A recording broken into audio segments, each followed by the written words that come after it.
Am 14. Oktober 2012 um 9:28 Uhr Ortszeit öffnete sich in 39.000 Pfund 40 Metern Höhe eine kleine Kapsel. Vor ihm lag nur Stille. Unter seinen Füßen gab es keinen Boden mehr, nur eine offene Tür. Und darunter eine Erde, die so weit entfernt war, dass sie eher wie eine Erinnerung wirkte als wie ein Planet. Felix Baumgartner stand in der Öffnung und schaute nach unten. Er musste eine Entscheidung treffen, die kein Mensch vor ihm je getroffen hatte: springen aus einer Höhe, aus der noch niemand gesprungen war, mit einem Körper, der für diesen Fall nicht gebaut worden war. Er wartete 3 Sekunden, dann sprang er. 8 Millionen Menschen schauten zu, live, gleichzeitig. Es war der bis dahin meistgesehene Livestream der Geschichte, mehr als die Olympischen Spiele dieses Jahres, mehr als die Mondlandung, wenn man sich vorstellt, sie wäre heute übertragen worden. Nur ein Logo tauchte immer wieder auf. Auf der Kapsel, auf dem Raumanzug, auf dem Fallschirm und wenige Stunden später auf Bildschirmen überall auf der Welt. 2 Worte: Red Bull. Was wie der mutigste Sprung der Menschheitsgeschichte aussah, war in Wirklichkeit etwas ganz anderes. Es war das teuerste Versprechen, das eine Getränkemarke je abgegeben hatte.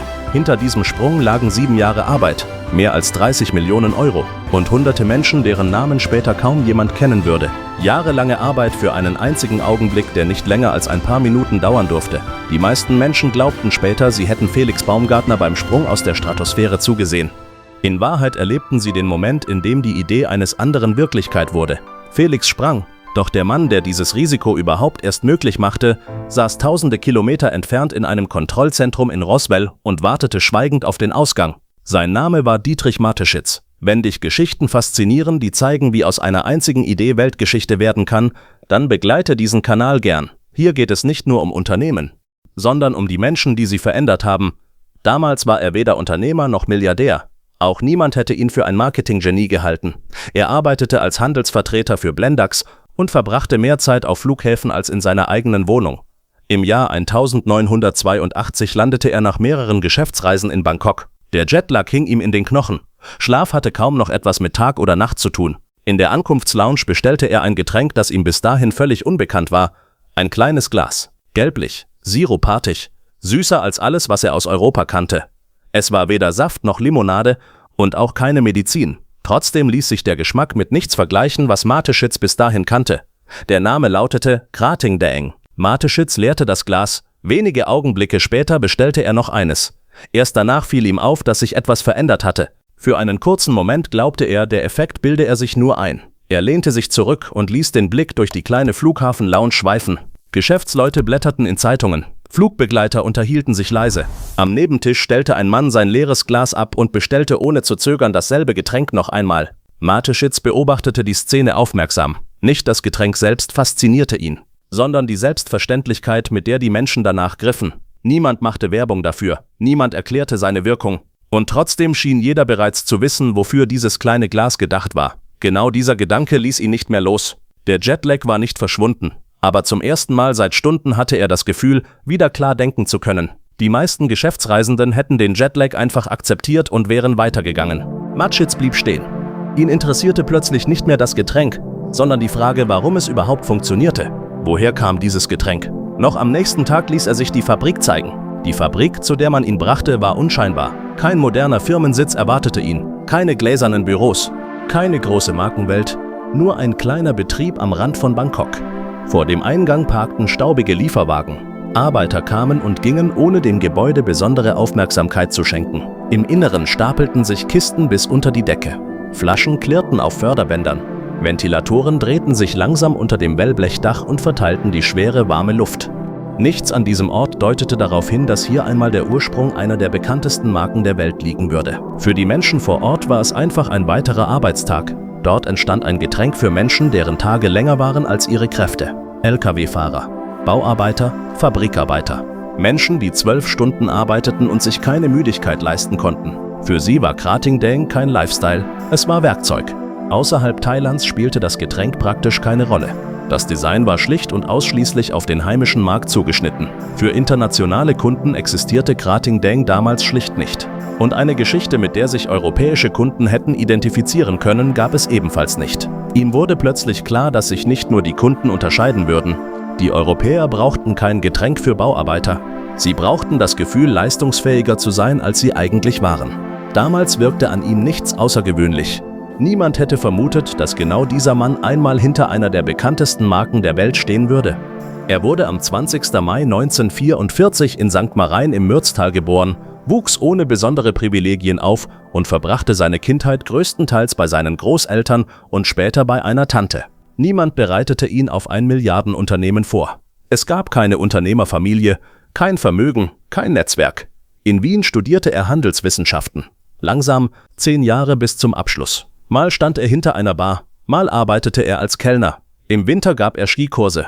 Menschen, die ihn aus dieser Zeit kannten, beschrieben ihn später selten als Visionär. Was ihnen im Gedächtnis blieb, war seine ruhige Art zuzuhören. Während andere redeten, beobachtete Mateschitz. Ihn faszinierte weniger der Kauf selbst.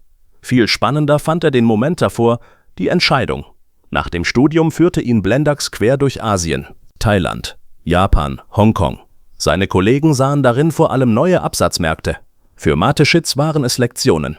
Dort verstand er etwas, das später zum Fundament von Red Bull werden sollte. Gute Produkte lassen sich kopieren. Eine Bedeutung, die Menschen freiwillig weitererzählen, deutlich schwerer.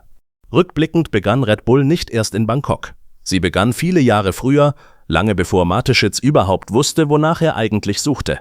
Nach seiner Rückkehr begann für Mateschitz die eigentliche Arbeit. 3 Jahre lang veränderte er das Getränk Schritt für Schritt. Weniger Süße, Kohlensäure. Ein Geschmack, der europäischen Konsumenten vertraut genug erschien, ohne seinen Charakter zu verlieren. Doch die Rezeptur war nie das eigentliche Risiko.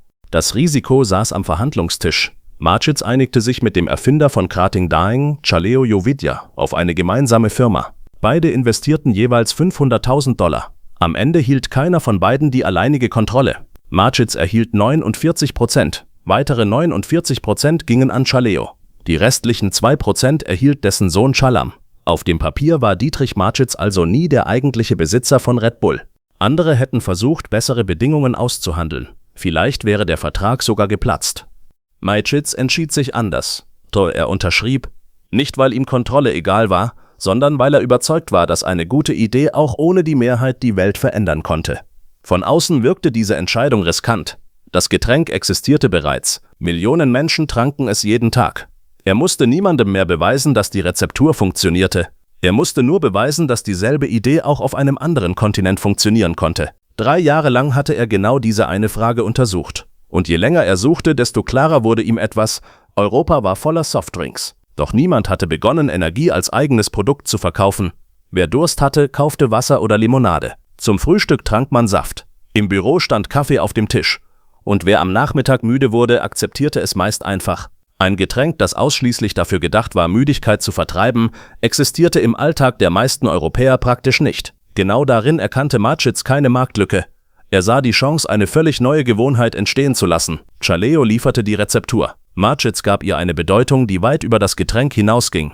Viel bedeutender war, dass mit dieser Unterschrift eine völlig neue Art entstand, Produkte zu verkaufen. 1987 kam Red Bull schließlich in die österreichischen Supermärkte.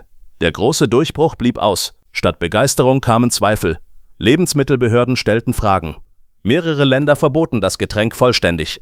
Deutschland verweigerte die Zulassung über Jahre hinweg. Frankreich sogar noch länger. Viele Hersteller hätten jetzt die Rezeptur verändert oder das Projekt ganz aufgegeben. Für Mateschitz kam beides nicht in Frage.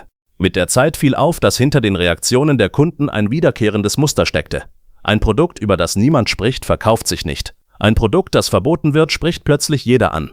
Aus jedem neuen Verbot entstand unbeabsichtigt noch mehr Aufmerksamkeit. Französische Studenten wollten es gerade deshalb probieren. Deutsche Partygänger brachten Dosen aus dem Ausland mit, weil man sie offiziell nicht kaufen konnte. Aus Misstrauen entstand Neugier. Und aus Neugier entstand Nachfrage. Ohne eine einzige zusätzliche Werbekampagne. Dann traf Mateschitz eine Entscheidung, die selbst erfahrene Händler für einen Fehler hielten.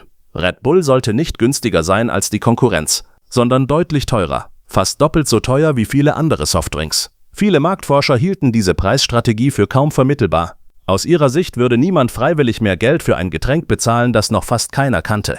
Doch Mateschitz stellte sich eine andere Frage. Warum sollte jemand glauben, dass etwas besonders ist, wenn es genauso viel kostet wie alles andere? Für Mateschitz war der Preis nie bloß eine Zahl. Er entschied mit darüber, welchen Wert Menschen einem Produkt zuschrieben. Red Bull sollte keine Dose sein, die man einfach mitnahm, sondern eine bewusste Entscheidung. Ihm ging es nie um Käufer, die einfach das günstigste Produkt auswählten. Gesucht waren Menschen, die sich freiwillig mit der Marke verbunden fühlten. Jahre später wurde deutlich, wie ungewöhnlich diese Entscheidung tatsächlich gewesen war. Während andere Getränkehersteller Millionen in Fernsehwerbung investierten, tauchte Red Bull an Orten auf, an denen Werbung normalerweise gar nicht stattfand. Nicht im Werbeblock, sondern dort, wo Menschen ihren Alltag lebten. Dietrich Mateschitz schickte junge Brandmanager auf Universitäten in ganz Europa. Mit kleinen Autos, auf deren Dach eine riesige Red Bull-Dose montiert war. Der Auftrag klang fast zu einfach. Ein typischer Tag begann oft schon am frühen Vormittag. Die kleinen Autos fuhren nicht planlos durch die Stadt. Jede Route war sorgfältig vorbereitet. Zuerst der Campus, dann das Fitnessstudio, am Nachmittag die Bibliothek, später Studentenwohnheime und kurz vor Mitternacht Clubs und Bars. Die Brandmanager verteilten nicht einfach Dosen. Wo blieben Menschen länger? Wo wurde nachts gelernt? Wo begann das Wochenende schon am Donnerstag? Mit jeder Aktion lernten sie ein wenig besser, an welchen Orten sich neue Gewohnheiten tatsächlich entwickelten. Sie sollten keine Produkte verkaufen. Sie sollten dafür sorgen, dass Menschen Red Bull genau in dem Moment entdeckten, in dem sie es am ehesten gebrauchen konnten. Kurz vor einer Prüfung, mitten in einer langen Partynacht, nach einer durchgelernten Nacht im Studentenwohnheim oder auf einem Parkplatz, auf dem die Nacht gerade erst begann. Genau in den Momenten, in denen die Energie nachließ, war Red Bull oft bereits Teil der Situation. Und genau deshalb fühlte sich die Marke nie wie Werbung an, sondern wie jemand, der im richtigen Moment auftauchte. Wer nachts unterwegs war, sah die Dose früher oder später ohnehin, hinter der Bar, in der Hand eines DJs, auf einem klebrigen Tresen kurz vor Sonnenaufgang, neben Studenten, die seit Stunden nicht geschlafen hatten. Der Geschmack war dabei fast nebensächlich. Manche verglichen ihn mit Hustensaft, andere mit flüssigen Gummibärchen. Trotzdem griffen immer mehr Menschen genau zu dieser Dose.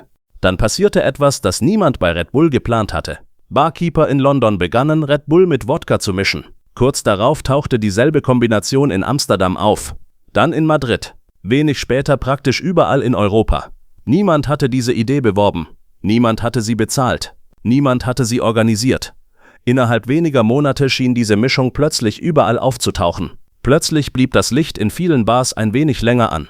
Die Gäste gingen später nach Hause, die Barkeeper verkauften mehr Getränke. Und fast unbemerkt gehörte dieselbe silberblaue Dose irgendwann einfach zum Nachtleben dazu. Die meisten Unternehmen hätten versucht, diesen Trend möglichst schnell für sich zu nutzen. Wahrscheinlich mit neuen Kampagnen, Werbeverträgen und einer großen Marketingoffensive. Dietrich Mateschitz tat das Gegenteil. Er ließ die Menschen die Geschichte selbst weitererzählen. Denn in seinen Augen war genau das der Moment, in dem aus Werbung Vertrauen wurde. Und Vertrauen lässt sich nicht kaufen. Ende der 90er Jahre stand Red Bull vor seiner bisher größten Herausforderung: Amerika. Dort warteten keine kleinen Getränkehersteller. Dort warteten Coca-Cola und Pepsi, Unternehmen, deren Werbebudgets größer waren als alles, was Red Bull bis dahin investiert hatte. Viele Analysten waren überzeugt, dass Red Bull in den USA scheitern würde. Der Markt galt als zu teuer, die Konkurrenz als übermächtig und das Produkt als zu ungewöhnlich. Dietrich Mateschitz hörte sich diese Prognosen an und ignorierte sie. New York kam nicht in Frage, Los Angeles ebenfalls nicht.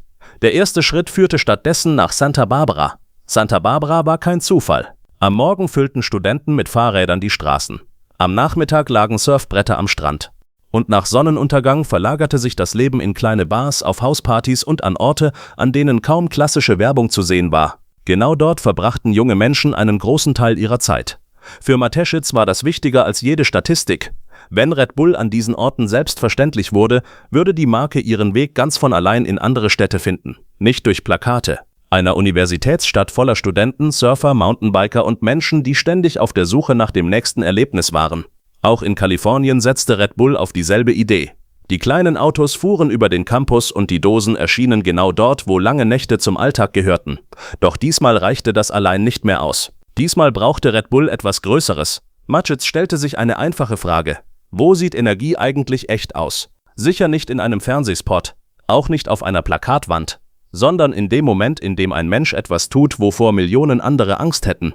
Deshalb investierte Red Bull nicht zuerst in Fußball, nicht in Tennis, nicht in die größten Sportarten der Welt, sondern in Menschen, die kaum jemand kannte. Snowboarder, Kletterer, Basejumper, Wingsuit-Piloten. Es waren Menschen, die nicht lange darüber sprachen, wo ihre Grenzen lagen. Sie gingen hinaus und fanden es einfach heraus.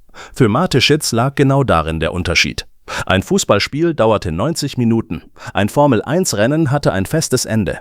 Doch ein Basejumper, der am Rand einer Felswand stand, oder ein Pilot, der sein Flugzeug durch eine enge Felsschlucht steuerte, erzeugten etwas, das sich nicht planen ließ. Niemand wusste mit Sicherheit, wie diese Geschichte enden würde. Und genau deshalb schauten die Menschen zu. Nicht wegen eines Getränks, sondern wegen des Gefühls, Zeuge von etwas Einmaligem zu sein. Das Logo war überall, auf Helmen, auf Fallschirmen, auf Flugzeugen, auf Snowboards. Aber nie drängte es sich in den Vordergrund. Es gehörte einfach dazu. Darin unterschied sich Red Bull von fast allen Konkurrenten. Red Bull stand dabei nie im Mittelpunkt. Genau deshalb wirkte die Marke glaubwürdig. Kaum jemand sprach noch über den Geschmack.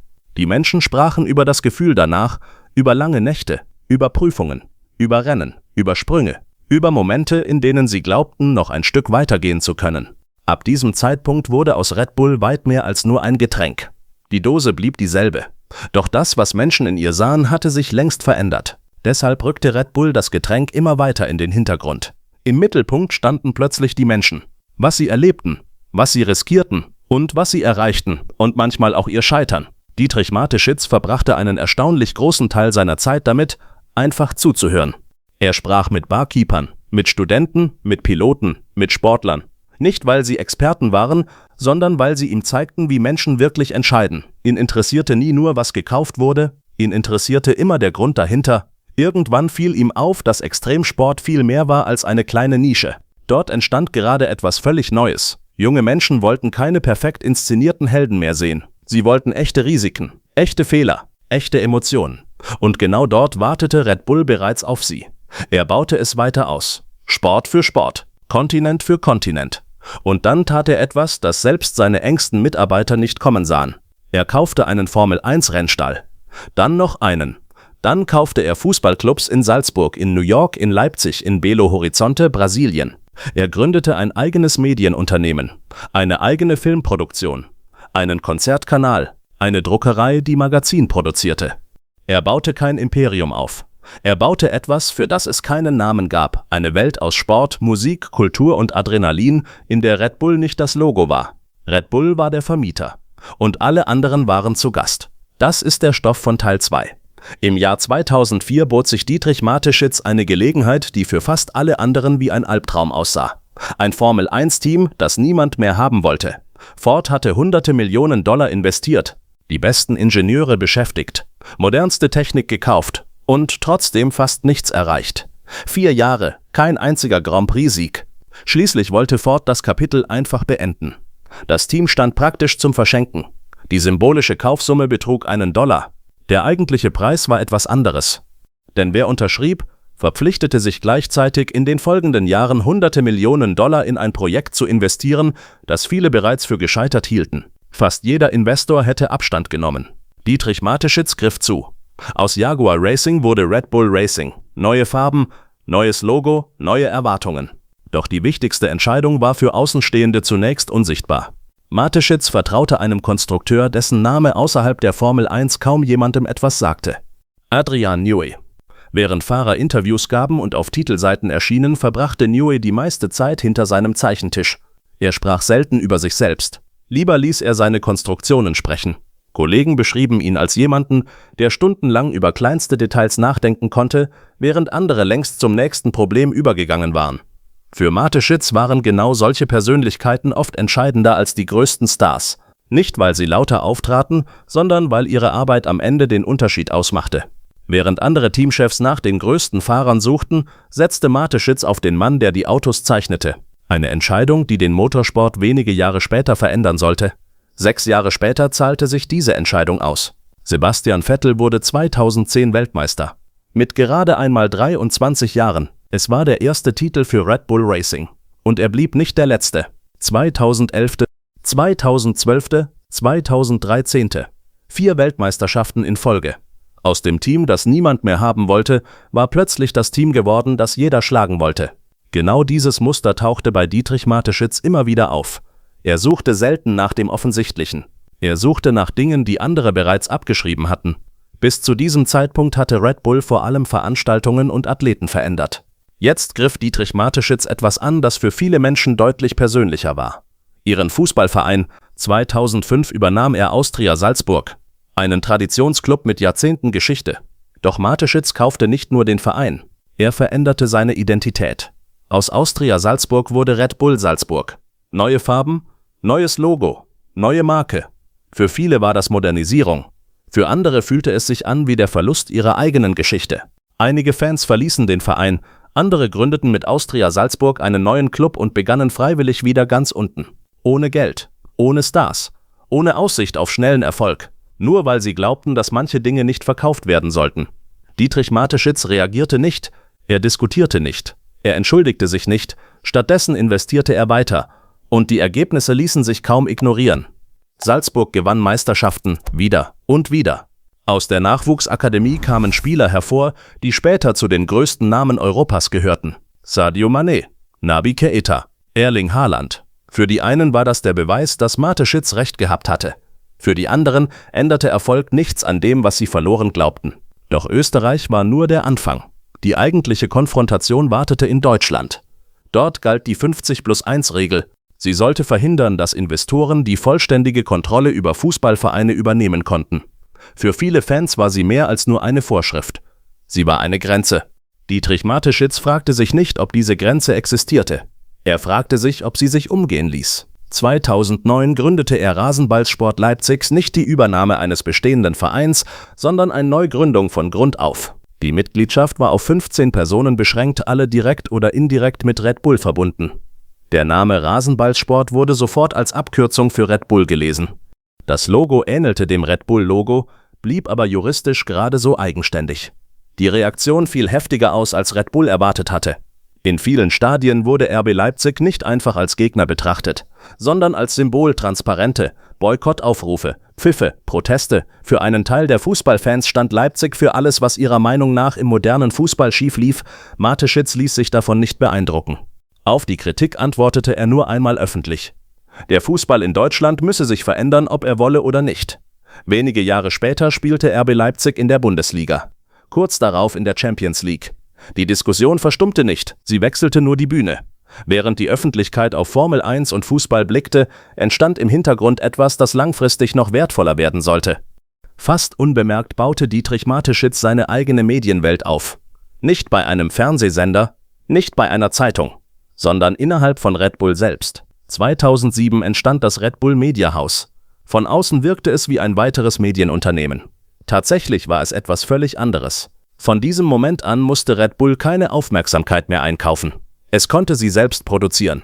Plötzlich entstanden überall auf der Welt kleine Teams mit Kameras. Mal begleiteten sie Kletterer in den Alpen, dann wieder Surfer an abgelegenen Küsten oder Piloten über schneebedeckten Gipfeln. Wo andere Unternehmen Werbeplätze kauften, suchte Red Bull nach Geschichten, die sich überhaupt erst erzählen ließen. Die Marke tauchte oft erst am Ende auf. Genau deshalb wirkte sie nie aufdringlich. Sie gehörte einfach selbstverständlich dazu. Das Erstaunliche daran war nicht, was produziert wurde, sondern was bewusst fehlte. Niemand erklärte, warum Red Bull gut sein sollte. Niemand versprach mehr Energie, niemand versuchte, den Zuschauer zum Kauf zu überreden. Stattdessen erzählten die Filme Geschichten über Menschen, über Abenteuer, über Orte, die kaum jemand je gesehen hatte. Und irgendwo darin tauchte fast beiläufig immer wieder derselbe Name auf: Red Bull. Jahre später versuchten Universitäten und Marketing-Experten zu erklären, warum dieses System funktionierte. Sie gaben ihm Namen: Content Marketing, Branded Entertainment, Earned Media. Dietrich Mateschitz schien sich dafür kaum zu interessieren. Über Marketing verlor er nur selten viele Worte. Gute Geschichten interessierten ihn deutlich mehr. Vielleicht lag genau darin sein größter Vorteil. Während andere Unternehmen erklärten, warum ihre Marke wichtig war, sorgte Red Bull dafür, dass Menschen es selbst herausfinden wollten. Am 14. Oktober 2012 schloss sich ein Kreis. Die Welt sah einen Mann am Rand der Stratosphäre stehen. Doch nur wenige wussten, wie viele Jahre dieser Augenblick bereits gedauert hatte. 7 Jahre Vorbereitung. Ingenieure, Mediziner, Fallschirmexperten, Stratosphärenforscher, hunderte Tests, unzählige Berechnungen, alles für einen einzigen Sprung. Die Kapsel war eigens entwickelt worden. Der Druckanzug basierte auf Technologien, die sonst Astronauten vorbehalten waren. Für nahezu jedes denkbare Problem gab es einen Notfallplan, fast für jedes. Im Kontrollzentrum sprach plötzlich kaum noch jemand. Auf den Bildschirmen liefen ununterbrochen Messwerte: Puls, Geschwindigkeit, Höhe. Jeder Blick war auf dieselben Monitore gerichtet. Niemand konnte eingreifen. Alles, was jetzt geschah, lag außerhalb ihrer Kontrolle. Für einen kurzen Moment schien die Zeit langsamer zu vergehen. Erst als Baumgartner den Fall stabilisierte, löste sich die Anspannung. Einige im Kontrollraum atmeten hörbar aus. Andere sagten überhaupt nichts. Sie wussten, dass sie gerade einen Augenblick erlebt hatten, der sich nicht wiederholen ließ. Wenige Minuten später landete Felix Baumgartner sicher auf der Erde. Als erster Mensch überhaupt hatte er im freien Fall die Schallmauer durchbrochen. Mehr als 8 Millionen Menschen verfolgten den Sprung live. In den Wochen danach sahen hunderte Millionen dieselben Bilder immer wieder. Kein klassischer Werbespot hätte eine solche Aufmerksamkeit kaufen können. Doch genau darum ging es Dietrich Mateschitz nie. Er wollte keine Werbung produzieren. Sein Ziel war nie, den lautesten Werbespot zu produzieren. Er wollte Erlebnisse schaffen, über die Menschen noch lange später miteinander sprachen. Der Stratussprung wurde deshalb nicht zur erfolgreichsten Werbekampagne seiner Zeit. Er wurde zu einer Geschichte, die sich von selbst verbreitete. Die Antwort war nie der Mut von Felix Baumgartner. Die Antwort war immer dieselbe: Mateschitz glaubte, bevor irgendjemand anderes glaubte. Und er zahlte, bevor irgendjemand anderes bereit war zu zahlen. Doch je größer Red Bull wurde, desto schwieriger wurde es, die Marke von ihrem Gründer zu trennen. Viele Jahre lang hatte Dietrich Mateschitz fast ausschließlich durch seine Entscheidungen als Unternehmer Schlagzeilen gemacht. Gegen Ende seines Lebens änderte sich das. Plötzlich waren es nicht mehr Investitionen, über die gesprochen wurde, sondern seine Worte. Mateschitz äußerte sich zunehmend auch zu politischen und gesellschaftlichen Themen. Offen, direkt, oft ohne Rücksicht darauf, welche Reaktionen seine Aussagen auslösen würden. Mit Servus TV und dem Magazin Servus in Stadt und Land verfügte er über eigene Medienplattformen, auf denen er Themen setzen konnte, ohne den Umweg über klassische Redaktionen gehen zu müssen. Während der Corona-Pandemie geriet Servus TV mehrfach in die Kritik, weil dort regelmäßig Stimmen zu Wort kamen, die alternative Perspektiven zu staatlichen Maßnahmen sowie zur Pandemiebewältigung präsentierten, was zu kontroversen Diskussionen führte. Es ist wichtig zu beachten, dass der wissenschaftliche Konsens diese alternativen Perspektiven nicht unterstützte. Auch Mateschitz selbst äußerte sich öffentlich zu verschiedenen gesellschaftlichen und politischen Themen, einschließlich der Pandemie und der europäischen Migrationspolitik, was zu kontroversen öffentlichen Debatten führte. Manche sahen in ihm jemanden, der unbequeme Fragen stellte. Andere warfen ihm vor, gesellschaftliche Spannungen zusätzlich zu verschärfen. Die Debatte wurde Teil seiner öffentlichen Wahrnehmung. Öffentlich ging Mateschitz nur selten auf diese Kritik ein. Er sah keinen Anlass, seinen Kurs zu verändern. Privat zog sich Mateschitz immer weiter aus der Öffentlichkeit zurück. Er lebte überwiegend in der Steiermark, jener Region, in der seine Geschichte Jahrzehnte zuvor begonnen hatte. Obwohl er zu den reichsten Menschen Europas gehörte, gab er nur selten Interviews. Über sein Privatleben sprach er kaum. Eine kleine Ironie blieb vielen dennoch in Erinnerung. Ausgerechnet der Mann, der Red Bull zur bekanntesten Energy-Drink-Marke der Welt gemacht hatte, soll selbst nur selten Red Bull getrunken haben. Lieber bestellte er ein Glas Rotwein. Am 22. Oktober 2022 endete das Leben von Dietrich Mateschitz. Er wurde 78 Jahre alt. Über seine Krankheit war nur wenig bekannt. So wie fast alles, was sein Privatleben betraf. Selbst am Ende blieb er der Öffentlichkeit gegenüber derselbe Mensch, der er immer gewesen war. Zurückhaltend, kontrolliert. Wenige Tage nach seinem Tod gewann Max Verstappen im Red Bull den Grand Prix der USA. Nach dem Rennen schrieb er mit seinem Finger 2 Buchstaben in die Luft. D.M. Mehr sagte er nicht. Er musste es auch nicht. Mit seinem Tod übernahm sein Sohn Marc Mateschitz die Beteiligung seines Vaters. Doch viel wichtiger war eine andere Frage. Kann ein Unternehmen, das so eng mit einem einzigen Menschen verbunden ist, ohne ihn genauso weiterleben? Die Antwort ließ nicht lange auf sich warten. Viele Beobachter hatten erwartet, dass sich das Unternehmen nach seinem Tod verändern würde. Schließlich war Red Bull jahrzehntelang eng mit einer einzigen Persönlichkeit verbunden gewesen. Doch intern liefen die meisten Prozesse weiter wie zuvor. Die Entscheidungen waren vorbereitet, die Strukturen standen. Was über Jahrzehnte aufgebaut worden war, hing längst nicht mehr von der täglichen Anwesenheit seines Gründers ab. Genau darin zeigte sich, wie weit Mateschitz vorausgedacht hatte. Red Bull verkaufte mehr Dosen als jemals zuvor. Der Umsatz erreichte neue Rekorde. Red Bull Racing gewann weiter Weltmeisterschaften. RB Leipzig spielte dauerhaft auf europäischem Spitzenniveau. Nichts davon wirkte wie ein Unternehmen, das gerade seinen Gründer verloren hatte. Im Gegenteil. Vieles lief nahezu unverändert weiter. Fast so, als wäre das Unternehmen von Anfang an darauf vorbereitet gewesen. Rückblickend könnte genau darin sein größter Erfolg gelegen haben. Nicht Milliarden, nicht Weltmeistertitel, nicht Rekorde, sondern ein Unternehmen aufzubauen, das seinen Gründer überlebte.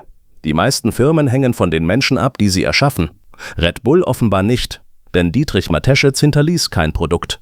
Er hinterließ ein System, und Systeme können weiterlaufen, lange nachdem ihre Erfinder verschwunden sind. Und trotzdem wäre diese Geschichte ohne einen zweiten Mann nie möglich gewesen. Chaleo Jovidia, der Erfinder von Krating Daing. Ohne seine Rezeptur hätte es niemals Red Bull gegeben. Seine Familie hält bis heute die Mehrheit am Unternehmen. Und trotzdem kennen nur wenige Menschen seinen Namen. Dabei begegnen Milliarden Menschen seinem Werk, ohne es zu wissen. Sie sehen die silberblaue Dose. Sie kennen Dietrich Mateschitz. Doch der Mann, dessen Getränk all das überhaupt erst möglich machte, bleibt für die meisten unsichtbar. Vielleicht ist genau das eine der stillsten Ironien dieser Geschichte. Vielleicht zeigt genau das, wie Geschichte funktioniert. Manche Menschen erschaffen eine Idee. Andere geben ihr eine Richtung. Erst zusammen verändern sie die Welt. Doch erinnert wird meist nur einer von ihnen.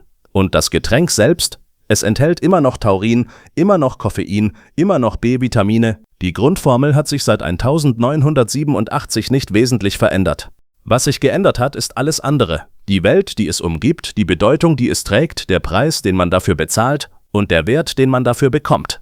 In manchen Ländern kostet eine Dose 1,50 €, in anderen 3. In Dubai in einem Hotel-Minimarkt mehr als 5. Der Inhalt ist derselbe. Die Zahl auf dem Etikett ist eine andere. Vielleicht lag das größte Geheimnis von Red Bull deshalb nie in der Dose.